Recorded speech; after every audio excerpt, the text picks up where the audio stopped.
दिवसभर उत्साहाची कमतरता, कामात लक्ष न लागणं, असं वाटतं की आपलं आणि निसर्गाचं काहीतरी कनेक्शन तुटलंय. आणि गंमत म्हणजे याचं उत्तर जास्त मेहनत करण्यात नाहीये, तर निसर्गाच्या तालावर ताल धरण्यात आहे.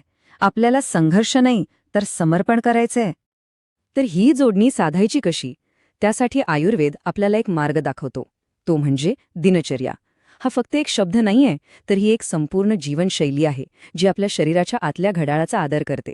चला, याबद्दल अजून जाणून घेऊया. असं म्हणतात ना, well begun is half done. दिवसाची सुरुवात कशी होते ह्यावर आपला संपूर्ण दिवस अवलंबून असतो, आणि सकाळ आपल्याला ती संधी देते. आयुर्वेद सांगतो की सूर्योदयाच्या आधीची वेळ, म्हणजे साधारणपणे 5 ते 6ची वेळ ब्रह्ममुहूर्त असते. यावेळी असं म्हणतात की वातावरणात एक प्रकारची शुद्धता आणि सकारात्मक ऊर्जा असते, ज्यामुळे आपलं मन आपोआप शांत आणि एकाग्र होतं. मग दिवस सुरू करताना फक्त ह्या 3 सोप्या गोष्टी लक्षात ठेवायच्या आहेत. उठल्याबरोबर आभार मानल्याने मनात सकारात्मकता येते, दीर्घ श्वास घेतल्याने रात्रीचा आळस आणि ताण निघून जातो, आणि थोडं कोमट पाणी प्यायल्याने शरीर आतून स्वच्छ होतं. ठीक आहे, सकाळची शांत सुरुवात तर झाली. आता शरीराला आणि मनाला जागं करायची, त्यांना चार्ज करायची वेळ आलीय. बघूया ते कसं करायचं.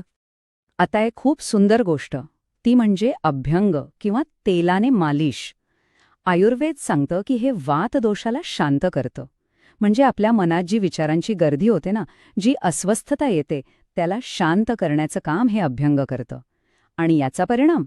एकदम शांत मन, गाढ झोप आणि दिवसभर टिकणारा उत्साह.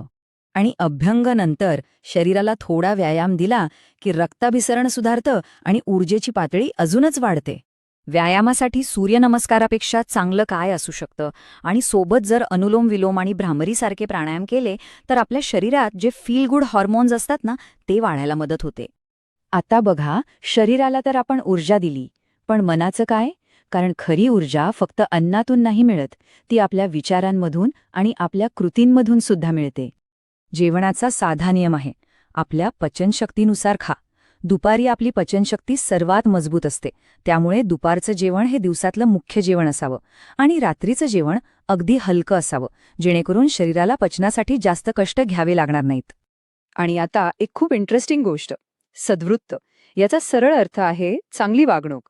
कारण आपलं मानसिक आरोग्य हे आपण इतरांशी कसं वागतो यावरही खूप अवलंबून असतं.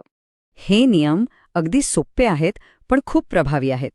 कोणाला तरी मदत करणं, प्रेमानं बोलणं आणि मनात येणारे नकारात्मक विचार, मत्सर, राग यांपासून जाणीवपूर्वक दूर राहण्याचा प्रयत्न करणं, या छोट्या छोट्या गोष्टी आपल्या आतून एक वेगळाच आनंद आणि शांतता देतात. दिवसभर इतकी धावपळ झाल्यावर योग्य विश्रांती तर हवीच, नाही का? कारण आपली बॅटरी रिचार्ज झाल्याशिवाय पुढचा दिवस चांगला कसा जाणार? आयुर्वेद नेहमीच लवकर झोपण्यावर भर देतो. रात्री 10 ते 10:30 ही वेळ शरीराच्या रिपेअर मोडसाठी, म्हणजे नैसर्गिक दुरुस्तीसाठी सगळ्यात चांगली मानली जाते. हे तर आपण सगळ्यांनी अनुभवलं आहे. झोप पूर्ण नाही झाली की दुसऱ्या दिवशी कसं डोकं भणभणतं, चिडचिड होते, आणि याउलट शांत झोप झाली की दुसऱ्या दिवशी एकदम फ्रेश आणि उत्साही वाटतं. फरक स्पष्ट आहे. आता हे सगळं ऐकून असं वाटू शकतं की अरे बापरे, हे सगळं कसं जमणार? पण थांबा, सुरुवात खूप सोपी आहे. या माहितीच्या आधारे आपण 2 अगदी लहान पण खूप प्रभावी पावलांबद्दल बोलूया. सगळ्यात चांगली गोष्ट काय आहे माहितीये? एका रात्रीत सगळं काही बदलायची अजिबात गरज नाहीये. एक छोटासा बदल सुद्धा खूप मोठा फरक घडवू शकतो. तर सुरुवात करण्यासाठी फक्त 2 गोष्टी करायच्या आहेत.